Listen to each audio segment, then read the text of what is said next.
You know, one of the best parts about being human, it's the fact that we can consciously create the life that we want. We have full control over our internal state of being, our thoughts, and our decisions to create whatever we want in life. And I think one of the things that keeps us stuck, many of us stuck, and prevents us from creating the life that we want is we don't actually know what we want.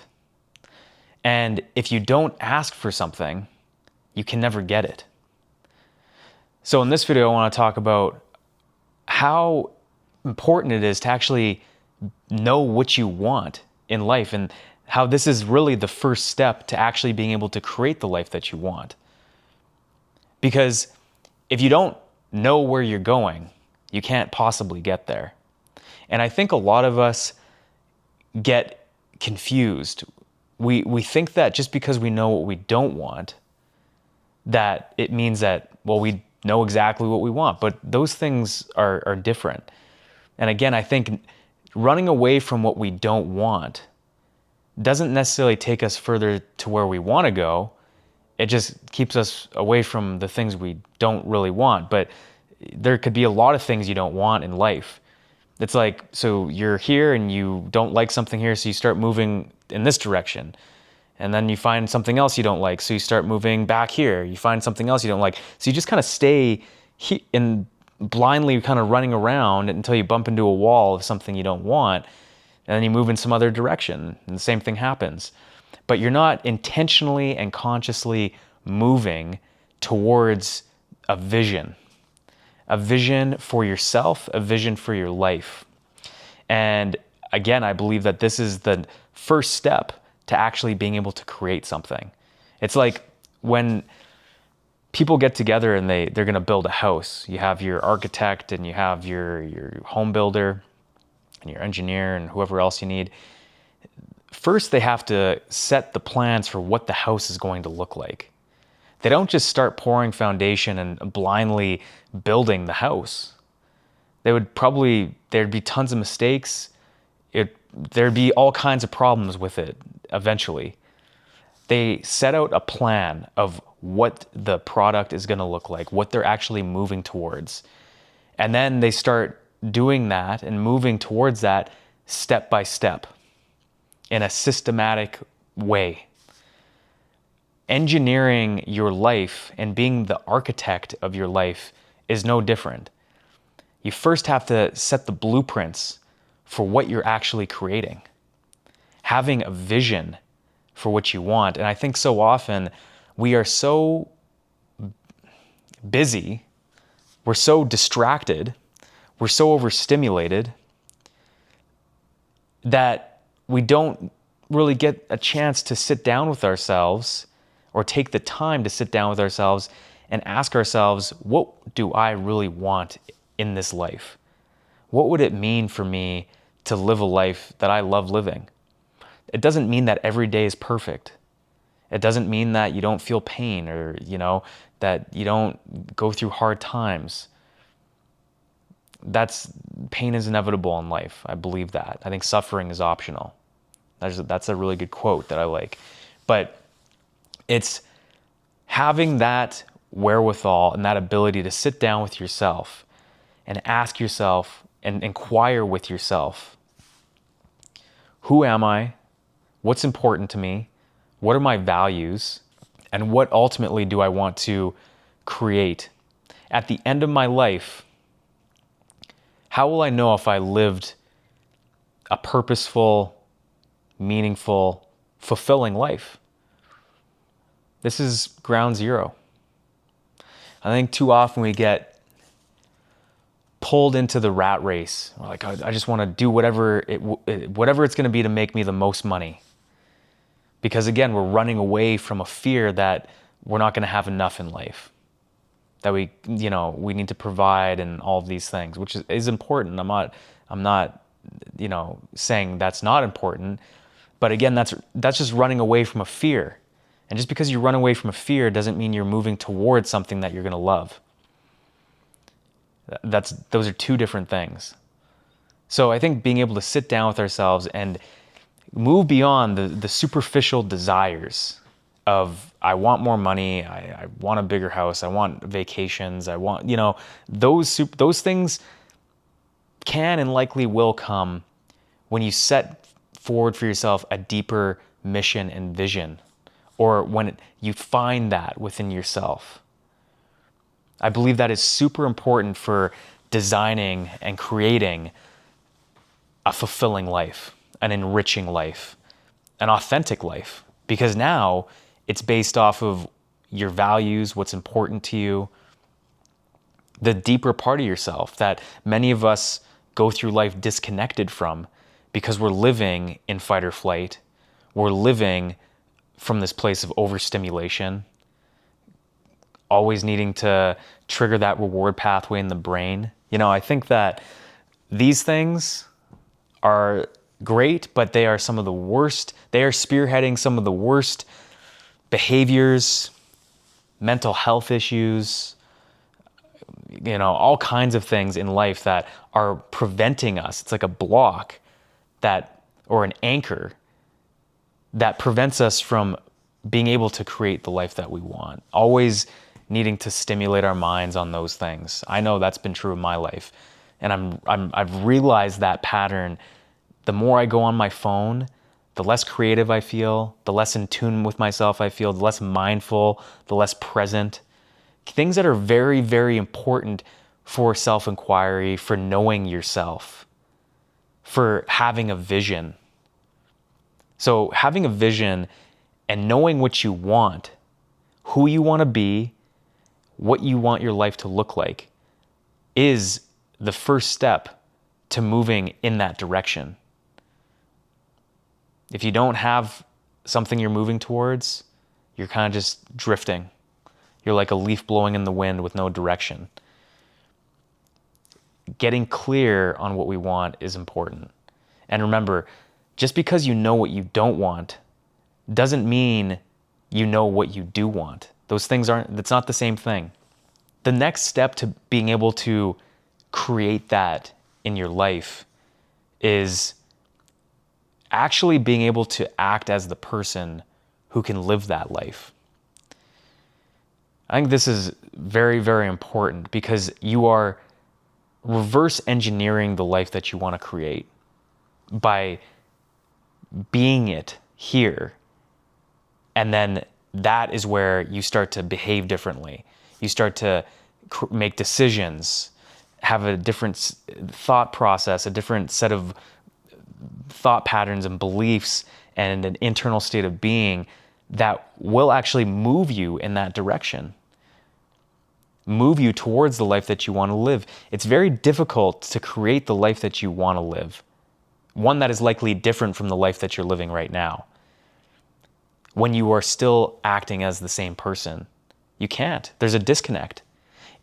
If you were the person that could live the life that you want, you would already be living it. The same is true for all of us.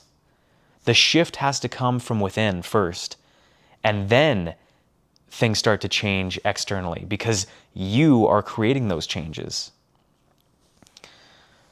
A lot of the changes come when you start being the person. Again, get clear on what is it that I want in life. Okay, this is what I want, clearly. Maybe it's some goals, maybe it's just a vision board, maybe it's just some things you've written down on a piece of paper. And then you ask yourself, who do I need to be in order to live that life? Who is it? What kind of mindsets do I need to have? How does that person respond when they're stressed or under pressure? How do they show up in life for their friends, their family, for strangers? How do they carry themselves? How do they feel on a regular basis? What are their hobbies? What do they do when no one's watching? And when you can get very clear on what that version of you actually looks like and how they live their life, then you can start to move in that direction for yourself. You are focusing on what you can control, which is you. We are the source of what we create in life. So in order to change something out there, you've got to change the source of it first. And this is one of my favorite ways of doing it. It's by thinking about reverse engineering it. What is it that you want? Who do I need to be? Start being that person. And it doesn't mean that things are going to change like that. Some things can change pretty quickly. You'll start to see opportunities, and there can be shifts if you pay attention to them, different insights or ideas or whatever, and act on those things.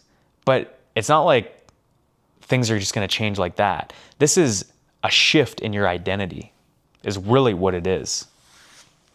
It's a shift in your identity, because your identity is what creates your destiny in life. Whatever you think and believe and feel about yourself on a conscious or subconscious level is exactly what will pave the road for you in life. And if you want to change the direction of where that road is going, you've got to focus on that identity of yourself. It's like what Carl Jung said, until you make the unconscious conscious, it will direct your life and you will call it fate. The work isn't necessarily in trying to force things out there. It's in focusing on this. This is what you can control. And this is why self-mastery is so important. This is a tool, a vehicle that can take you anywhere in life. A tool that can create whatever it is programmed to do and create. When we can learn to master this tool and this vehicle, there's no limits as to where you can go and what you can create in life. That is the real work, is self-understanding and self-mastery. So becoming aware of what your actual identity is, what you believe about yourself, the story that is going on in your mind, the narratives that are constantly playing, whether it's conscious or subconscious. That is the first step after, getting clear on what you want. It's aligning your identity with the life that you want to live. It's very, very important, because if there's a disconnect there, there's a misalignment there, it's going to feel like you're swimming upstream to create that life, that reality, versus flowing downstream. Alignment is very, very important when it comes to creating. You can look at alignment on that psychological level. Am I embodying that version? In the thoughts, in the beliefs, in the emotions, in my behaviors. You can also look at alignment from an energetic perspective. Is my energetic frequency or vibration equal to that reality that I want to experience? And if it's not, again, it's going to be difficult to move in that direction or to pull that reality towards you. So self-mastery is very, very important for being able to manage this instrument of life, of creation. That's what we are. We're human beings, and human beings are extremely powerful. Like I said at the beginning of the video, we have the ability to create things in life, create the life that we want to live. You look around and look at what humans have created. Now, I'm not saying it's all great necessarily, but we've created it. And we have the ability to create amazing things. We have the ability to create destructive things. And I think that the more conscious we become, the more we create a conscious world, a conscious life. We uplift the consciousness of others around us just by doing the work on ourselves. So, creating the life that you want starts with asking. If you don't ask, you'll never get it. If you're not clear on what you want in the direction you want that path to go, you won't get there. You won't be able to move there. You'll be too busy in survival mode running away from the things that you're scared of. And that's not conscious creation. That's unconscious, autopilot, fear-based living. So getting clear on what you want. Step one. Knowing who you have to be in order to live that life, create that life in how you show up, in how you think, in how you feel, in your internal state of being, in the decisions that you make, all of it. These are questions to ask ourselves and to get clear on. And then when we start acting as that person, that is when we can start to see shifts in our environment and start to create those shifts in our environment. We start to move through life differently. And then what happens and what we create in life is different. The road begins to turn in a different direction based on your identity. Your identity will be changed through your actions. Your self-belief will be changed through action. I think affirmations are very, very powerful as well. But if all we do is say affirmations and not do anything different, nothing will really change. Now, when you start to actually act differently, act as the person that you want to become, and prove to yourself that you aren't who you thought you were anymore, that you are changing, that is where you start to change your self-belief. That's where you start to change your identity, to create a different reality, to change where that road is going, the road that's being paved ahead of you based on your self-belief. So, changing your self-belief through action and understanding and changing your identity is highly important for creating a different life. Because as I said, your identity becomes your destiny. So, and then of course the mastery piece of it, which ties into changing your identity, self-mastery piece of you are an instrument, a tool for creation in life. Mentally, physically, and spiritually or energetically. And when you can master that and those aspects, those facets of your being, there's nothing that stands in your way of creating what you want in life. But the work, as I'm sure you can tell, is internal. Trying to force things out there is playing by the rules of this 3D reality we're living in. But the true nature of our reality is much greater than just the 3D. And you, although you seem like a 3D being, you're much more than that. So it's tapping into those parts of yourself that will help you in creating the life that you want to create. And again, a big piece of this is that self-mastery piece. So you can create whatever you want in life. Don't let the story of the past keep you where you are. The more we expand our awareness, the more we give ourselves a chance to change. But if we're not aware, we're going through life unconscious. So your life is kind of a reflection of your consciousness to some extent. So I hope this video helps, and I'll see you in the next one.